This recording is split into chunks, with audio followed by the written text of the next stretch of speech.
প্রচুর চাপ দিয়েছিল ওপর থেকে।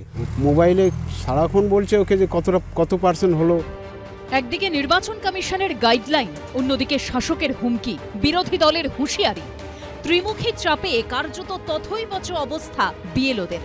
আগেই নিরাপত্তা চেয়ে নির্বাচন কমিশনেরও দ্বারস্থ হয়েছেন তাদের একাংশ। আর এই আবহেই পূর্ব বর্ধমানের মেমারিতে এক বুথ লেভেল অফিসার বা বিএলওর মৃত্যু হয়েছে। এসআইআর এর কাজের চাপে ব্রেন স্ট্রোকে আক্রান্ত হয়ে মৃত্যু হয়েছে বলে চাঞ্চল্যকর অভিযোগ করেছে পরিবার। প্রচুর চাপ দিয়েছিল ওপর থেকে, সুপারভাইজার বিডিও অফিস থেকে সব সময় ফোন হচ্ছিল যে কতটা কাজ করলেন, বসে আছেন, এভাবে হুইপদারি করছে। এবার আমি যেটুকু শুনেছি খুব তাড়াতাড়ি করতে হবে, 80% দেখাতে হবে, এইসব আমাকে বলছিল। মোবাইলে সারাক্ষণ বলছে ওকে যে কত পার্সেন্ট হলো, কি করছেন, বসে আছেন নাকি, এইসব কথাগুলো শুনে ওর মাথায় একটা চাপ পড়ে গেল। চাপ থেকেই এই ব্রেন স্ট্রোকটা হয়েছে। বিডিও অফিস থেকে ফোন করা হচ্ছিল, কি নো কমেন্টস প্লিজ। পরিবার তো আপনাদের বারে বারে অভিযোগ করছিলেন যে চাপ সৃষ্টি। পরিবারের একটাই আবেদন যে সরকারি নিয়ম অনুসারে যা কিছু করা যায় সেটা আপনারা করুন। আমরা সেই জন্য এসেছিলাম, একটা এনকোয়ারি করে দিয়েছি। প্লিজ অভিযোগকে কিছু করলেন যে চাপ সৃষ্টি করা? না। বিএলওর মৃত্যু নিয়ে শুরু হয়েছে দোষারোপের রাজনীতি। কোনো বিএলওকে বিজেপির কেউ প্রেসার দেওয়ার সুযোগও নেই। যদি কাউকে চাপ দিয়ে থাকে তৃণমূলই চাপ দিয়েছে। আমি দেখেছি একজন মারা গেছেন, আসলে তাদের উপর খুব প্রেসার পড়ে যাচ্ছে, খুব স্যাড, খুব আনফরচুনেট। ইতিমধ্যেই এই ঘটনায় রাজ্যের মুখ্য নির্বাচনী আধিকারিকের দৃষ্টি আকর্ষণ করে চিঠি দিয়েছে ভোটকর্মী ও বিএলও ঐক্য মঞ্চ।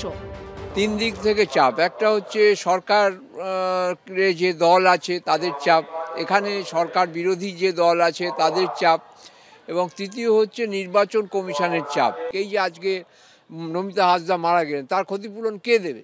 নির্বাচন কমিশন দেবে না রাজ্য সরকার দেবে? এই নিয়ে কোথাও সংবিধানে কিছু নির্দিষ্টভাবে কিছু বলা নেই। সোমবার বিডিও অফিসে ডেপুটেশন দেন মেমারি ও মন্তেশ্বরের বিএলও ও অঙ্গনওয়াড়ি কর্মীদের একাংশ। কমল কৃষ্ণ দে, অনির্বাণ বিশ্বাস ও রুমা পালের রিপোর্ট, এবিপি আনন্দ। এই ধরনের চাপ যেন কাউকে না দেওয়া হয়, না হলে কত এরকম নিরীহ মেয়ে ছেলের প্রাণ চলে যাবে। এসআইআর এর কাজের চাপে কি মৃত্যু হয়েছে পূর্ব বর্ধমানের বিএলওর? এই প্রশ্ন ঘিরেই এখন উত্তাল রাজ্য রাজনীতি। রাজ্যে এসআইআর শুরুর অনেক আগে থেকেই শাসক বিরোধী সব দিক থেকে বিএলওদের হুঁশিয়ারি দেওয়া হয়েছে। আপনারা বিএলও যেসব লিস্ট করেছেন, বিএলওদের কাছে আমার অনুরোধ থাকবে ভোটার লিস্ট থেকে কারো নাম যেন বাদ না যায় সেটা দেখার। মনে রাখবেন, ইলেকশন কমিশন তার নোটিফিকেশন যখন হবে ডেট অফ ইলেকশন, তখন থেকে এটা ইলেকশন কমিশনের আন্ডারে যায়। তার আগে স্টেট গভর্নমেন্ট, আবার ইলেকশনের পরেও স্টেট গভর্নমেন্ট। সুতরাং এটা মনে রাখবেন, আপনারা চাকরি করেন স্টেট গভর্নমেন্টের, কোনো মানুষকে অযথা হ্যারাস করবেন না।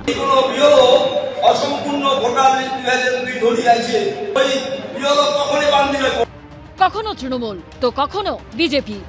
বিএলওরা কোনো পার্টি, কোনো দাদা দিদির কথা শুনবেন না, নইলে আপনাদের পরিণতিও বিহারের বিএলওদের মতো হবে। বিডিও এসডিওরা জেলে যাবে, কেউ যদি চাকরি তৃণমূলের জন্য চাকরি থেকে শহীদ হতে চায় ভালো কথা। আর নির্বাচন কমিশন কাউকে সাসপেন্ড করেছে তো রাজ্য সরকারের কিছু করতে হবে।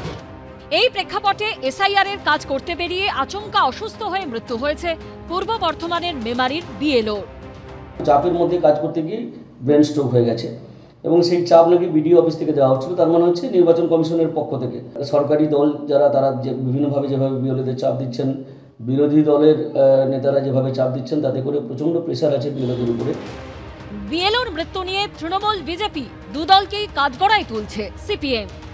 বিএলও মারা গেছেন সেটা কি আতঙ্কে নাকি অসুস্থতায়, এই কোয়েশ্চেন যে উঠেছে, কোয়েশ্চেন ওঠাটা অস্বাভাবিক না।